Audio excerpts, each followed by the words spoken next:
Tuhan saja katakan. Ya Tuhan, Kau melihat setiap hati Tuhan di tempat ini Tuhan. Kami datang beribadah Tuhan di hadapan Tuhan. Jamah setiap kami Tuhan. Lawat setiap kami di tempat ini Tuhan. Katakan lagi, ku ingin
selalu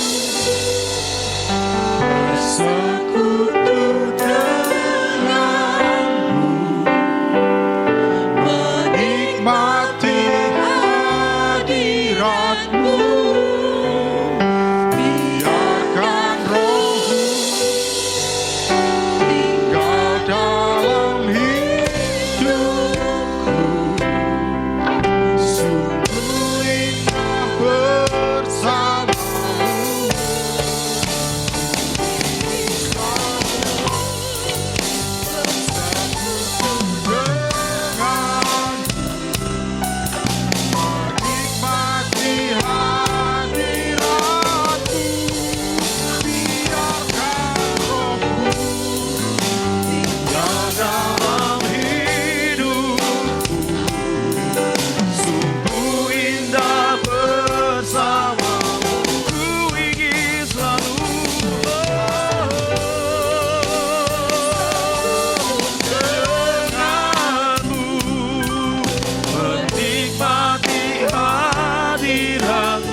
Biarlah roh-Mu tetap tinggal di dalam hati kami Tuhan. Kami boleh merasakan kebaikan-Mu di dalam hidup kami. Tuhan, mari Tuhan, Engkau terus bekerja dan mengurapi kami. Dan lawatan-Mu nyata di tengah-tengah kami. Terima kasih Tuhan. Saat ini hamba-Mu akan menyampaikan kebenaran firman-Mu. Mari Engkau urapi hamba dan kami semua yang mendengarkannya. Terima kasih buat kebaikan Tuhan. Di dalam nama Tuhan Yesus Kristus. Haleluya. Amin. Puji Tuhan, saya akan menyampaikan kebenaran firman Tuhan. Saya mengajak kita bangkit berdiri. Kita membaca di dalam Matius pasal 26 ayat 69 sampai ayat yang ke-75.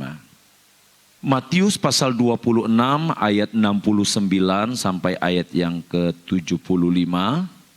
Kita akan baca bersama-sama. Petrus menyangkal Yesus. 2, 3. Sementara itu Petrus duduk di luar di halaman. Maka datanglah seorang hamba perempuan kepadanya, katanya, "Engkau juga selalu bersama-sama dengan Yesus orang Galilea itu." Tetapi ia menyangkalnya di depan semua orang, katanya, "Aku tidak tahu apa yang engkau maksud." Ketika ia pergi ke pintu gerbang, seorang hamba lain melihat dia dan berkata kepada orang-orang yang ada di situ, "Orang ini bersama-sama dengan Yesus orang Nazaret itu." Dan ia menyangkalnya pula dengan bersumpah, "Aku tidak kenal orang itu." Tidak lama kemudian orang-orang yang ada di situ datang kepada Petrus dan berkata, "Pasti engkau juga salah seorang dari mereka itu. Nyata dari bahasamu." Maka mulailah Petrus mengutuk dan bersumpah, "Aku tidak kenal orang itu." Dan pada saat itu berkokoklah ayam. Maka teringatlah Petrus akan apa yang dikatakan Yesus kepadanya, "Sebelum ayam berkokok, engkau telah menyangkal aku 3 kali." Lalu ia pergi keluar dan menangis dengan sedihnya. Puji Tuhan, dipersilakan duduk. Puji Tuhan, Bapak Ibu Saudara, firman Tuhan hari ini saya beri tema belajar dari kegagalan Petrus. Ya, belajar dari kegagalan Petrus. Bapak Ibu Saudara, kalau kita berbicara tentang kegagalan, pasti semua orang pernah gagal. Ya, saya yakin semua orang pernah gagal. Tidak ada satupun orang di dunia ini yang hidupnya berjalan mulus. Ya, siapapun dia pasti pernah mengalami kegagalan. Dan kita tahu bahwa setiap kegagalan demi kegagalan yang dialami seseorang itu biasanya kalau orang tersebut belajar dari kegagalan, maka itu akan semakin mendewasakan dia. Tetapi sebaliknya, kalau orang tidak belajar dari kegagalan, justru akan membuat dia semakin terperosok masuk ke dalam jurang yang paling dalam. Nah, saudara, dalam pembacaan kita hari ini, bagaimana kita memperhatikan, kita melihat cerita dari Petrus yang menyangkal Yesus. Berbicara penyangkalan Petrus kepada Yesus bukanlah sebuah penyangkalan yang biasa saja. Tetapi kalau kita berbicara tentang penyangkalan Petrus, kita akan mendapati bagaimana penyangkalan ini yang pada akhirnya ada kesedihan di dalamnya. Ada ratap tangis di dalamnya. Nah saudara, sebelum saya jauh melangkah membawa saudara dalam firman Tuhan ini, kita melihat terlebih dahulu latar belakang dari Petrus. Siapa sih Petrus ini? Petrus ini Bapak Ibu Saudara biasa juga dikenal dengan nama Kefas. Atau yang sering saudara dengar dan baca disebut juga dengan Simon Petrus. Dan Petrus ini merupakan salah satu dari 12 murid Tuhan Yesus. Pekerjaan dari Petrus itu sendiri adalah seorang nelayan Bapak Ibu Saudara. Nelayan dari Galilea. Dan saudara, kalau saudara memperhatikan, Petrus ini tidak hanya sendirian. Dia memiliki saudara yang juga dipanggil oleh Yesus yang namanya Andreas. Jadi mereka ini adalah murid pertama yang dipanggil oleh Yesus. Ini silsilah dari Petrus atau Simon Petrus. Nah, Simon Petrus juga dalam cerita-cerita firman Tuhan, cerita Injil lainnya, dikatakan bahwa ia adalah batu karang. yang disampaikan oleh Tuhan Yesus sendiri. Nah, saudara, dari pengakuan Yesus sangat jelas bahwa Petrus adalah sosok yang luar biasa. Petruslah yang menyampaikan atau mengatakan kepada Yesus bahwa Yesus adalah Mesias, anak Allah yang hidup. Bayangkan ya, satu-satunya murid dari Tuhan Yesus pada saat itu yang bisa mengatakan bahwa Yesus adalah Mesias, Yesus adalah anak Allah yang hidup, hanya Petrus. Hanya Petrus. Dari pengakuan ini kita melihat bahwa Petrus memiliki pengertian yang begitu kuat, yang sangat dalam tentang Yesus.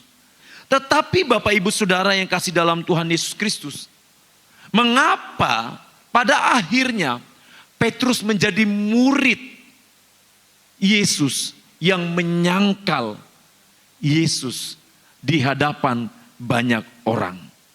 Padahal Yesus mengakui Petrus sebagai batu karang yang teguh.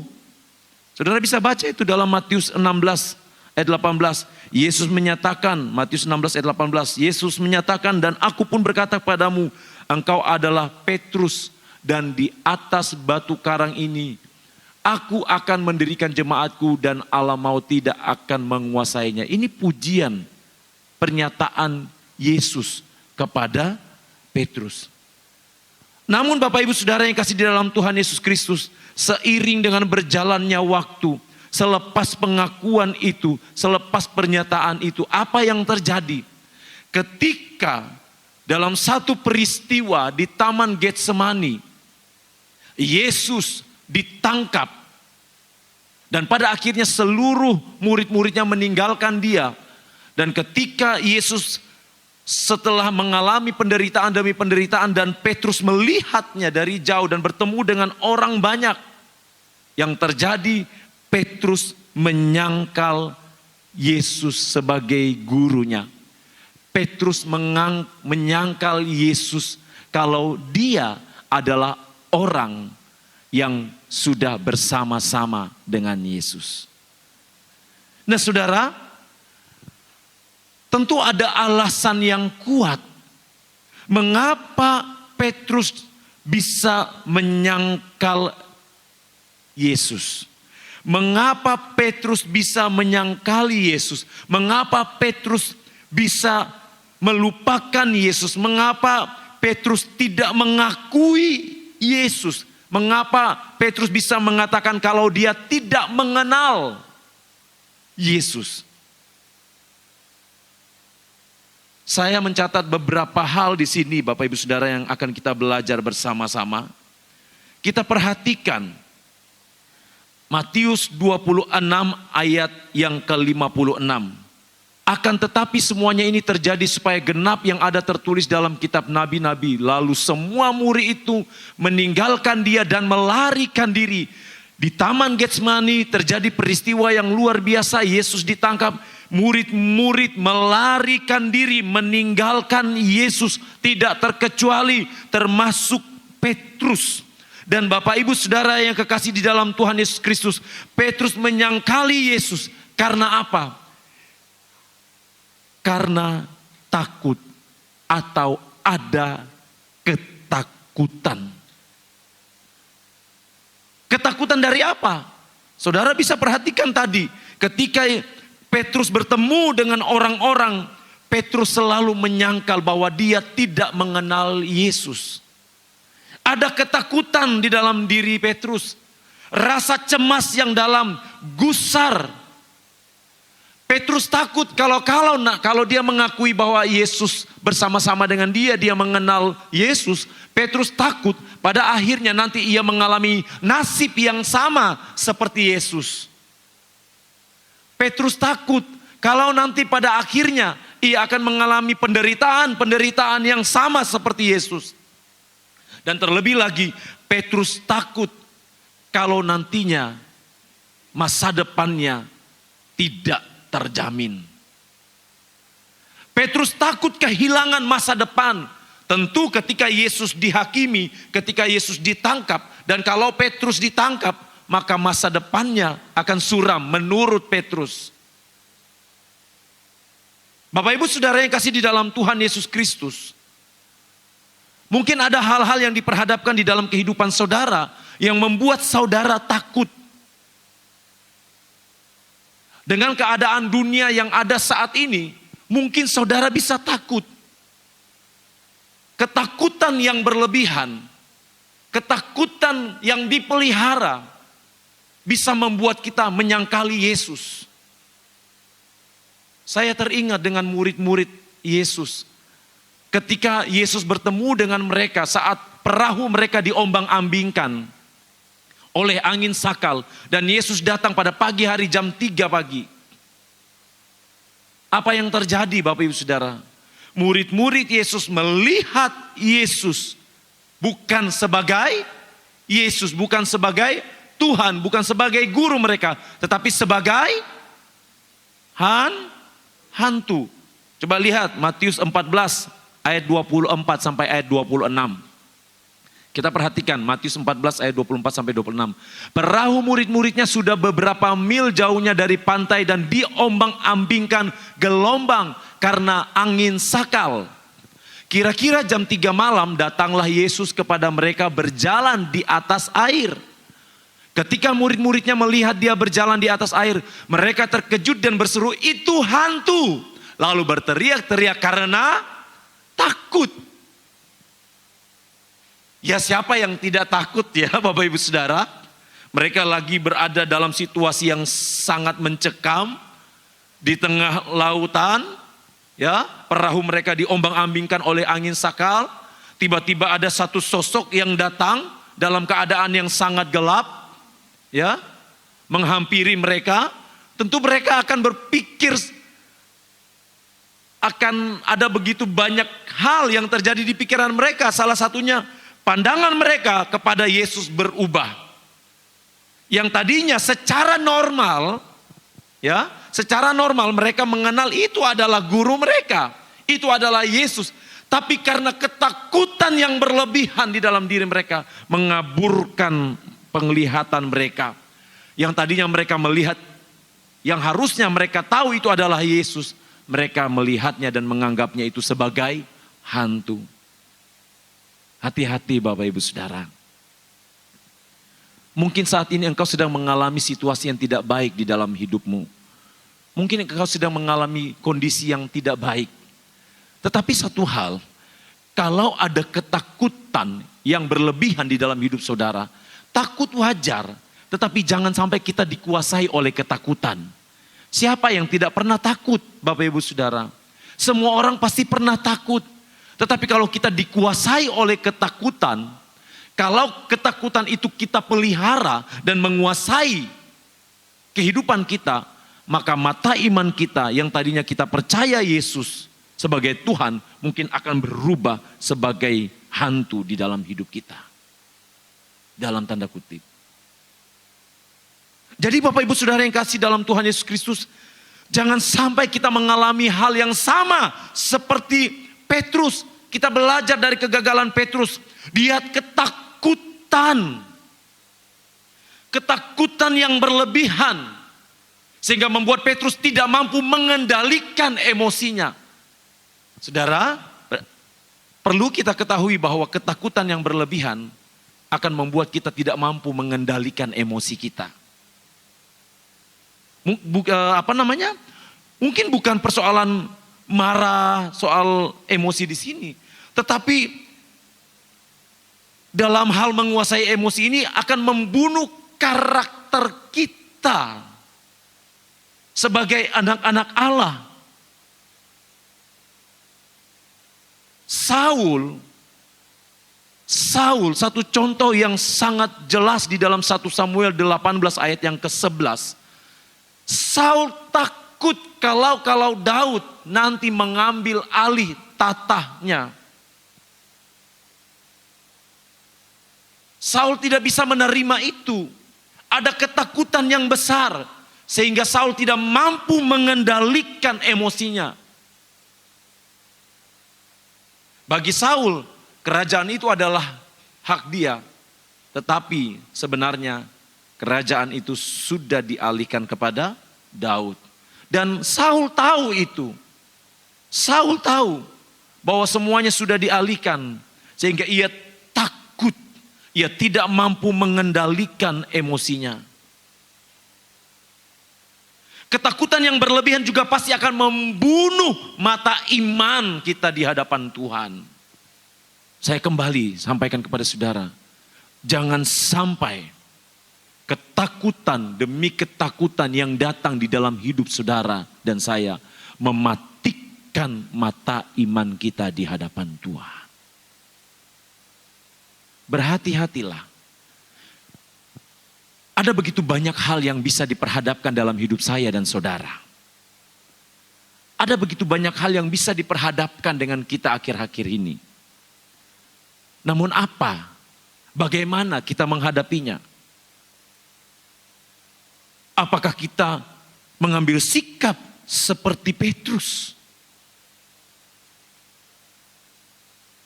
Karena takut sehingga ia rela mengorbankan gurunya. Ia rela mengorbankan juru selamatnya. Kita lihat yang berikutnya. Mengapa Petrus bisa menyangkali Yesus? Kita lihat ayat yang ke-69, ayat 71 dan ayat 73 dari bacaan kita tadi.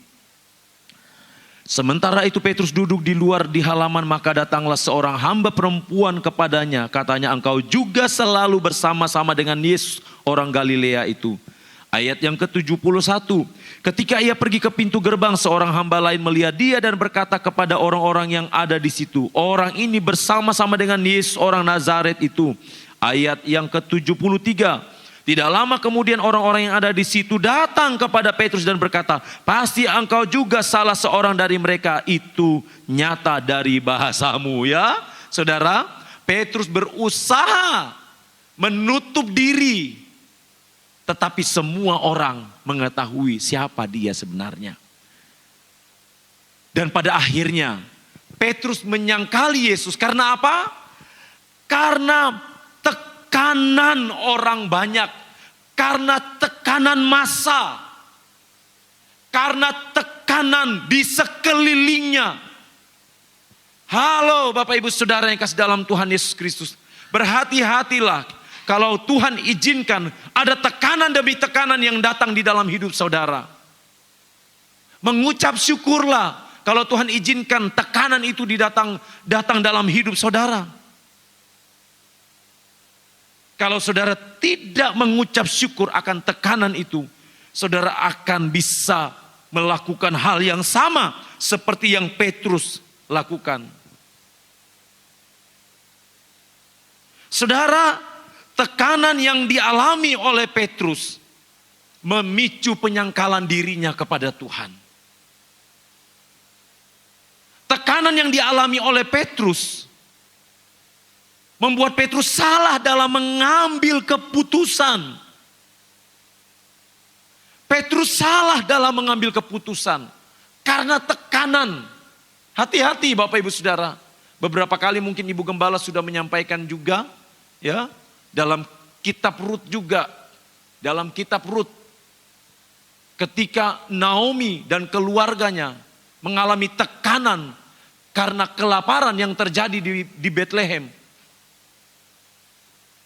Keluarga itu salah dalam mengambil keputusan.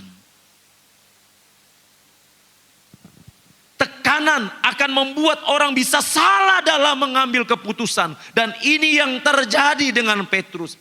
Ia ditekan oleh orang banyak. Engkau juga pengikutnya kan? Engkau juga. Pasti engkau mengenal dia. Enggak mungkin. Saudara bisa bayangkan. Pada saat Petrus berada di posisi itu, dia ditekan bukan hanya tekanan secara fisik saudara, tapi juga tekanan secara mental. Sedikit saja Petrus berkata bahwa iya aku mengenal dia, habis. Saat itu juga pasti Petrus akan diangkat dibawa bersama-sama dengan Yesus. Tekanan. Tekanan bisa membuat orang salah dalam mengambil keputusan. Naomi sudah memberi contoh buat saya dan saudara. Tekanan soal kebutuhan hidup, kebutuhan perut. Naomi dan keluarganya salah mengambil keputusan. Terjadi kelaparan, mereka pindah ke negeri Moab.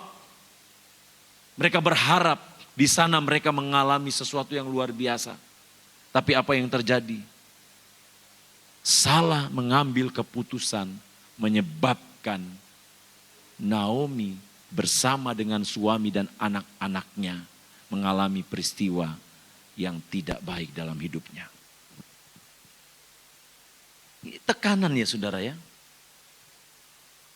Ananias dan Safira. Kalau saudara baca dalam Kisah Para Rasul pasal 5 ayat 1 dan ayat 2. Bagaimana Ananias dan Safira mengalami tekanan. Ya. Firman Tuhan katakan begini. Ada seorang lain yang bernama Ananias. Ia bersama istrinya Safira menjual sebidang tanah. Dengan setahu istrinya ia menahan sebagian dari hasil penjualan itu dan sebagian lain dibawanya dan diletakkannya di depan kaki para rasul-rasul. Saudara bisa baca ayat-ayat selanjutnya ya, saudara sudah tahu ceritanya ini. Ya, bagaimana Ananias dan Safira ketika mereka diperhadapkan dengan yang namanya keuangan, ya, yang namanya keuangan yang sudah ada di depan mata dan pada akhirnya apa yang mereka sudah nazarkan, mereka tidak mampu mengendalikan semuanya itu. Dan apa yang terjadi? Mereka berakhir secara tragis. Saudara yang kekasih di dalam Tuhan Yesus Kristus.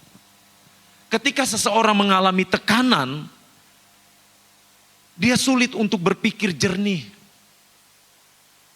Dan Petrus terbukti dengan Petrus. Petrus sulit berpikir jernih.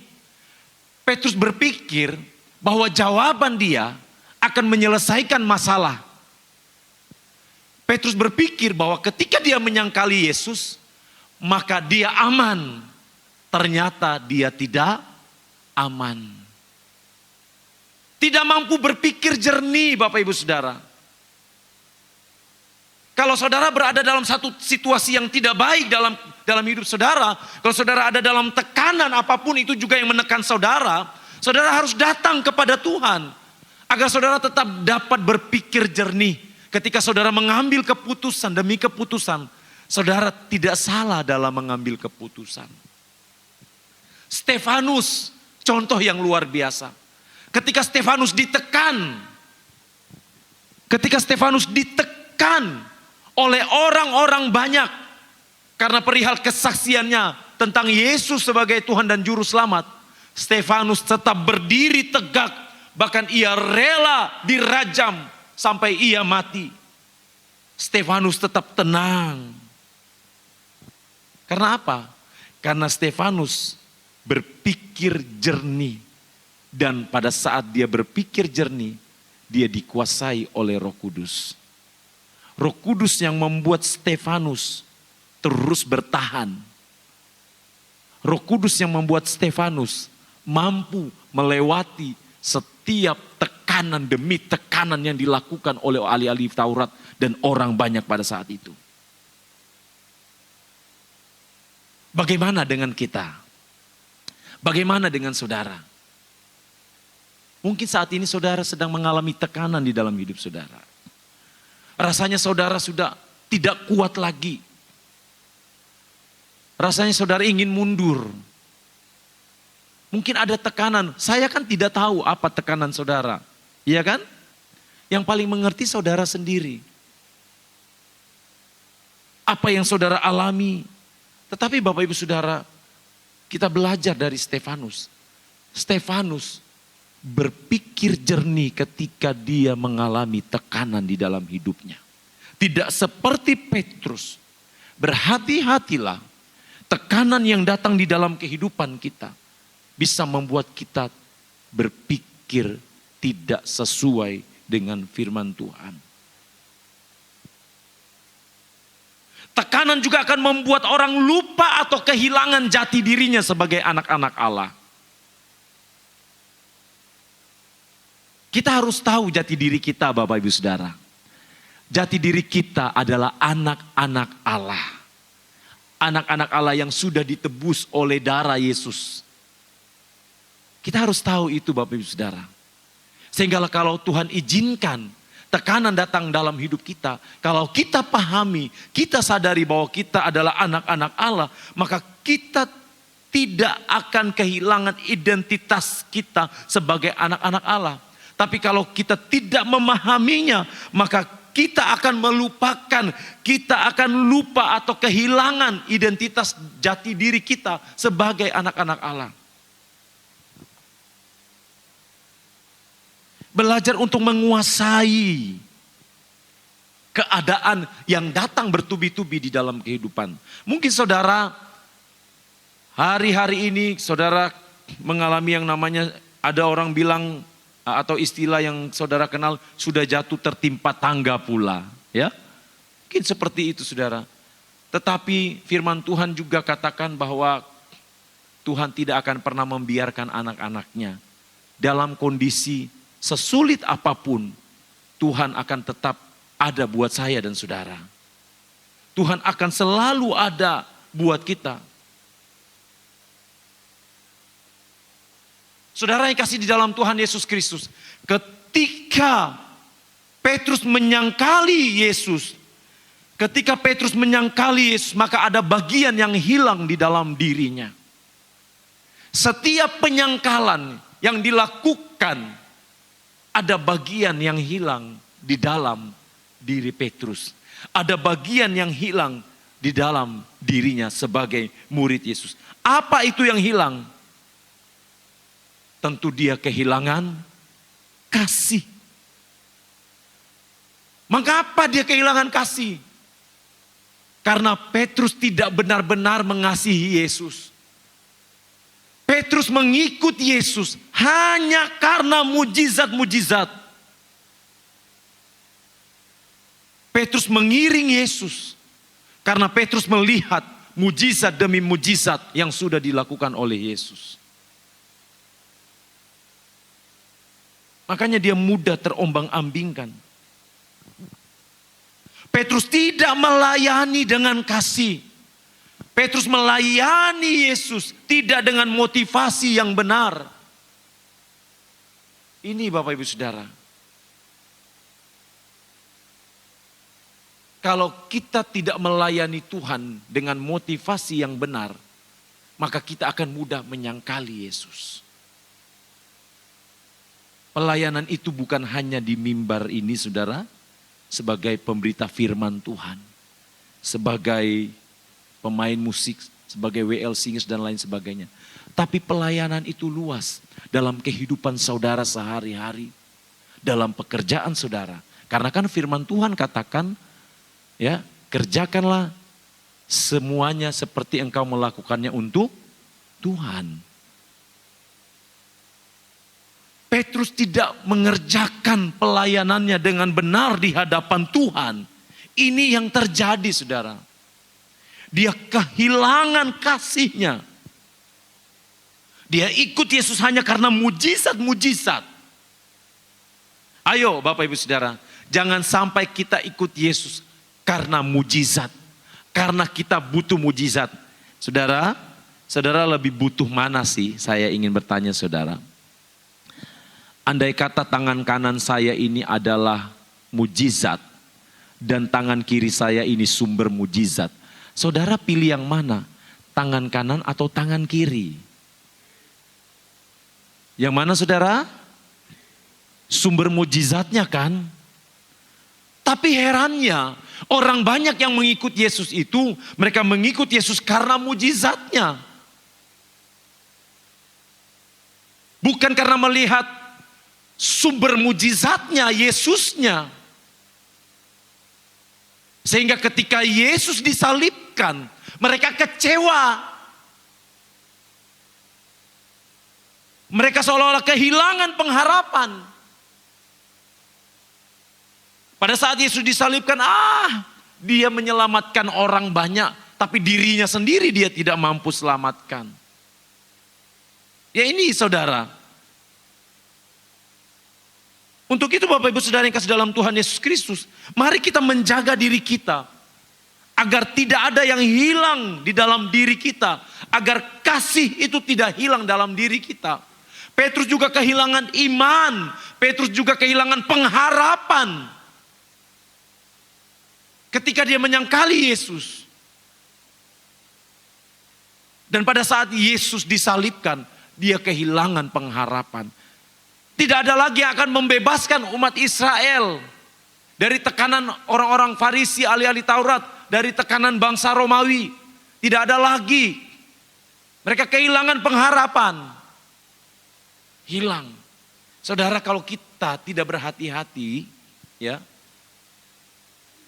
apa yang kita sudah bangun selama ini, itu bisa hilang, saudara. Iman, pengharapan, kasih, saudara, bisa hilang kalau saudara tidak berhati-hati. Lekatkan diri saudara dengan Tuhan. Buang ketakutan saudara. Hadapi ketakutan itu harus dihadapi. Diserahkan kepada Tuhan. Agar kita dapat melewati hari lepas hari. Bersama dengan Tuhan. Amin saudara. Ku tidak takut, sebab kau besertaku. Sama-sama nyanyikan saudara. Ku tidak bimbang, sebab engkau Allahku. Engkau meneguhkanku, bahkan menolongku. Kau batu karangku, Yesus Tuhan. Amin saudara. Serahkanlah segala ketakutan saudara di dalam Tuhan. 1 Yohanes pasal 4 ayat yang keempat bagian B saja kita baca. 1 Yohanes pasal 4 ayat yang keempat tapi bagian B. Firman Tuhan katakan, sebab roh yang ada di dalam kamu lebih besar daripada roh yang ada di dalam dunia ini. 2 Timotius pasal 1 ayat yang ke-7. 2 Timotius pasal 1 ayat yang ke-7 berkata, sebab Allah memberikan, sama-sama kita baca. Sebab Allah memberikan kepada kita bukan roh ketakutan, melainkan roh yang membangkitkan kekuatan, kasih dan ketertiban. Allah memberikan bukan roh ketakutan. Jadi kalau saudara takut terus-menerus menghadapi dunia ini, menghadapi tantangan yang ada di dalam hidup saudara, menghadapi situasi yang terjadi saat ini, berarti itu bukan roh Tuhan. Karena firman Tuhan katakan, Tuhan tidak pernah memberikan roh ketakutan. Tuhan yang berkata saudara. Tuhan tidak pernah memberikan roh ketakutan, melainkan roh yang membangkitkan kekuatan. Kalau saudara lemah, saudara harus ingat kalau saudara sudah diberikan roh yang membangkitkan kekuatan. Harus kita taruh di dalam diri kita saudara. Kita harus ingat baik-baik. Jangan ada ketakutan. Jangan lari dari tekanan. Hadapi tekanan yang datang di dalam hidup saudara. Hadapi itu saudara. Daud hadapi Goliat. Orang-orang Israel sudah ketakutan. Ya. Tekanan yang besar dari Goliat membuat orang-orang Israel tidak berdaya. Tapi Daud menghadapi tekanan. Daud maju menghadapi Goliat itu. Sebab Daud tahu Goliat hanya kecil di mata Tuhan. Tidak ada artinya sama sekali. Daud tahu bahwa Tuhan yang besar.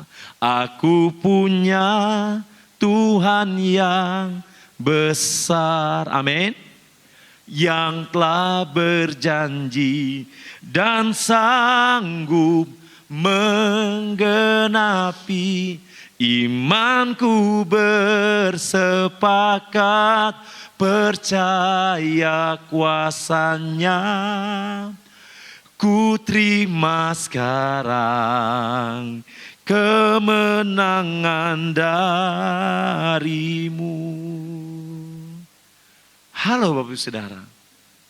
Daud menghadapi tekanan dari Goliat karena dia tahu Tuhannya Tuhan yang besar. Daud mampu berdiri tegak. Daud dapat menguasai keadaan. Daud dapat menguasai dirinya. Ia tahu bahwa dia berjalan bersama-sama dengan Tuhan. Sehingga dia tidak menyangkali Tuhannya. Bandingkan dengan Petrus. Petrus sudah bersama-sama dengan Yesus. Kurang lebih 3,5 tahun dia bersama-sama dengan Yesus.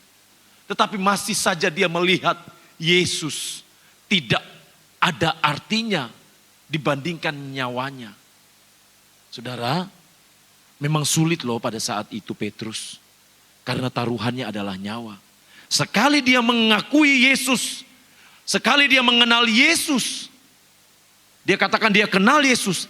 Maka nyawanya sebagai taruhan. Untuk itu dia mengambil cara aman. Cara yang aman. Bapak Ibu Saudara yang kasih dalam Tuhan Yesus Kristus. Sebelum saya mengakhiri firman Tuhan ini. Sekali lagi kita belajar dari Petrus, kegagalan Petrus. Jangan sampai kita menjadi orang-orang yang tidak tahu berterima kasih dengan Tuhan kita yang sudah menyelamatkan kita di salib. Jangan sampai hanya karena tekanan kehidupan. Jangan sampai hanya karena tekanan pekerjaan. Jangan sampai hanya karena tekanan fisik kita. Jangan sampai hanya karena tekanan pikiran kita. Membuat kita menyangkali Tuhan kita. Mungkin kita tidak berkata, oh dia bukan Tuhan saya. Mungkin kita tetap mengakuinya sebagai Tuhan. Tapi jangan sampai dalam hidup kita, dalam praktek kita sehari-hari. Kita tidak melakukan apa yang Tuhan mau di dalam hidup kita.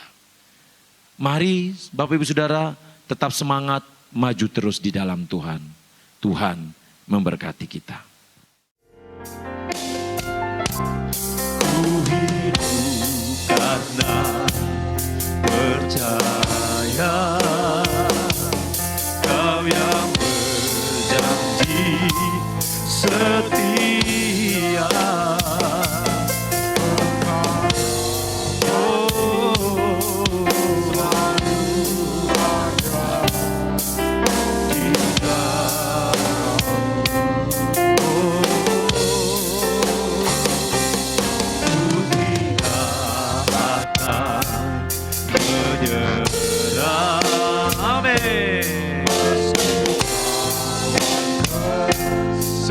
Seluruh hidupku di dalam genggaman-Mu Tuhan.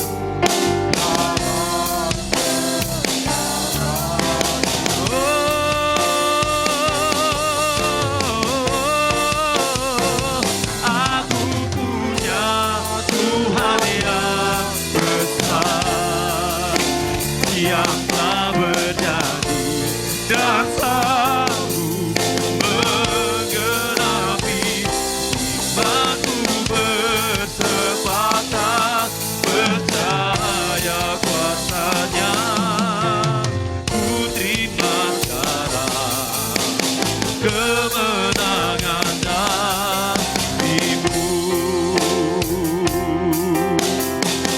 Bapak Ibu Saudara yang kasih dalam Tuhan Yesus Kristus.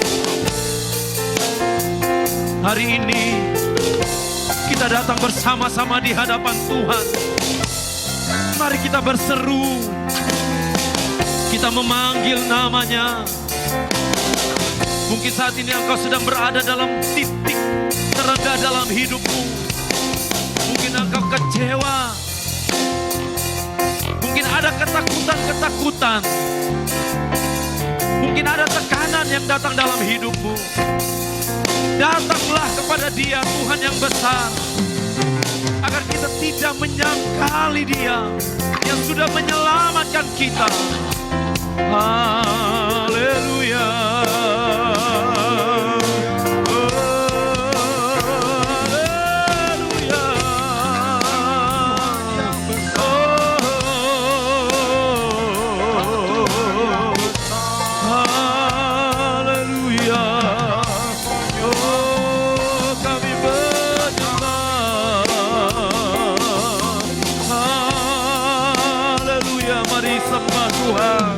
Mari sembah, mari sampaikan isi hatimu di hadapan Tuhan. Mari sembah, mari angkat suaramu. Haleluya, haleluya, haleluya, haleluya, haleluya,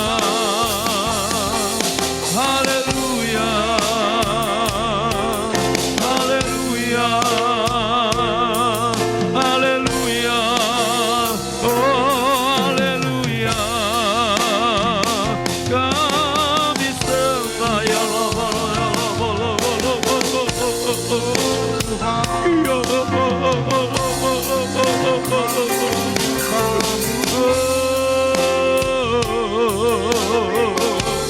Mari Roh Kudus, mari Roh Kudus, mari Roh Kudus, mari Roh Kudus. Mari bebaskan roh saudara di hadapan Tuhan.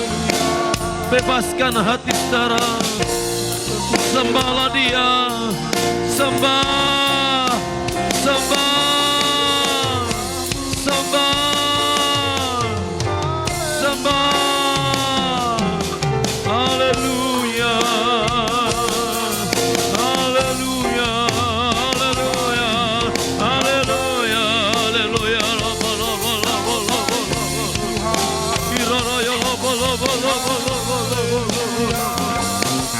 Haleluya, haleluya, haleluya, haleluya, haleluya,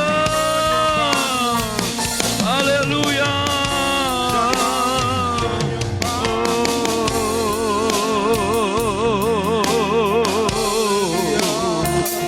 Terima kasih.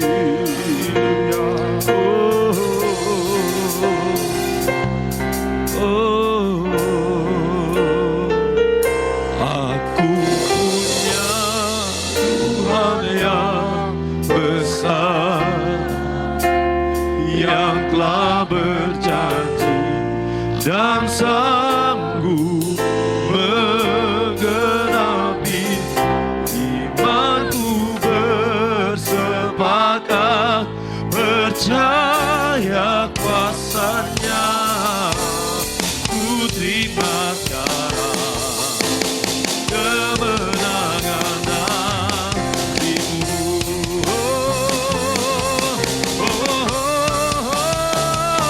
Aku punya Tuhan yang besar. Amin.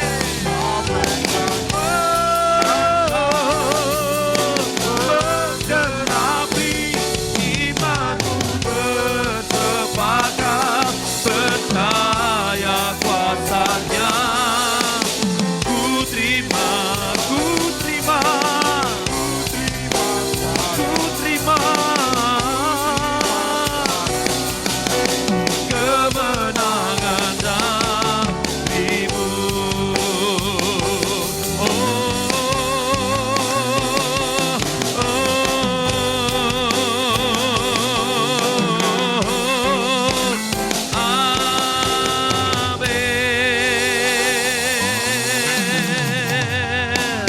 Haleluya, haleluya, haleluya. Labasa, labasa, kuramata kabaraya labasa. Kami terima kemenangan yang besar dari-Mu Tuhan.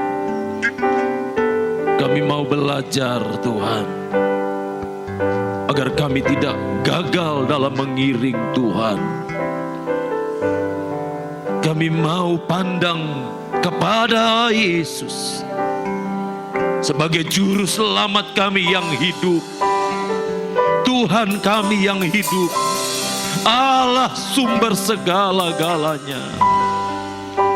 Tuhan, siapakah kami sehingga Engkau begitu mengasihi kami? Jatuh bangun kami membangun iman kami, tetapi Engkau tetap setia. Engkau tetap setia kepada kami, Tuhan. Tuhan, biarlah kami juga tetap setia kepada Engkau, Tuhan. Mampukan kami untuk dapat melewati semua yang Tuhan izinkan datang dalam hidup kami. Engkaulah satu-satunya Tuhan dan Juru Selamat kami, Tuhan. Engkaulah satu-satunya sumber kekuatan kami. Engkau ada di tengah badai. Engkau ada dalam segala keadaan. Engkau ada di setiap musim hidup kami. Terima kasih Tuhan. Terima kasih buat semuanya. Terima kasih buat kasih setiamu Tuhan.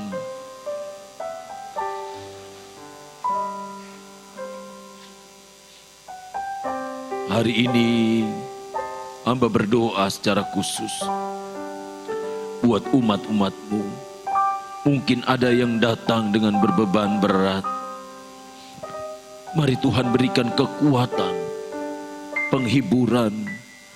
Mungkin ada yang datang dengan sakit penyakit, Tuhan jamah, Tuhan sembuhkan di dalam nama Tuhan Yesus Kristus. Tuhan, mari berkati umat-umat-Mu. Berkati dalam pekerjaan, berkati dalam rumah tangga. Biarlah semua yang dikerjakan Engkau buat berhasil, Tuhan. Anak-anak sekolah minggu kami ada di dalam proteksi Tuhan. Tunas remaja kami, pemuda kami, semua ada dalam perlindungan Tuhan. Balas berkati umat-umat-Mu Tuhan yang sudah hadir hari ini, yang sudah melayani Tuhan, yang sudah melayani pekerjaan Tuhan, yang sudah menabur Tuhan Engkau berkati. Kami berdoa buat bangsa dan negara kami. Tuhan, Engkau tolong bangsa ini. Engkau sendiri yang berkuasa atas bangsa kami Tuhan. Engkau lindungi bangsa kami. Semua yang ingin mengacaukan bangsa ini, bongkar sampai ke akar-akarnya di dalam nama Tuhan Yesus Kristus. Tuhan tolong, Tuhan berkuasa atas bangsa kami ya Tuhan. Terima kasih Tuhan. Terima kasih. Terima kasih buat semuanya. Kota kami, kota di mana kami bekerja, kota di mana kami melayani Tuhan, kota di mana kami berkeluarga, kota di mana anak-anak-Mu berusaha. Berkatilah kota ini Tuhan. Terima kasih Tuhan. Saudara-saudara kami yang tidak sempat hadir hari ini, Tuhan yang datang di dalam kehidupan mereka, Tuhan berikan kekuatan, kesehatan. Biarlah di waktu-waktu yang akan datang dapat bergabung bersama-sama. Sebentar umat akan kembali ke tempat masing-masing. Tuhan sertai, tibakan dengan selamat. Yang menyaksikan juga dalam tayangan online, Tuhan juga memberkati umat-Mu. Saudaraku, terimalah berkat Tuhan. Tuhan melindungi engkau. Tuhan menghadapkan wajahnya kepada engkau dan memberi engkau damai sejahtera. Sukacita Allah, kebaikan Tuhan mengalir setiap hari di dalam kehidupan saya dan saudara. Di dalam nama Bapa, Putra dan Roh Kudus, yaitu di dalam nama Tuhan Yesus Kristus. Sama-sama kita yang percaya katakan, amin. Tuhan memberkati.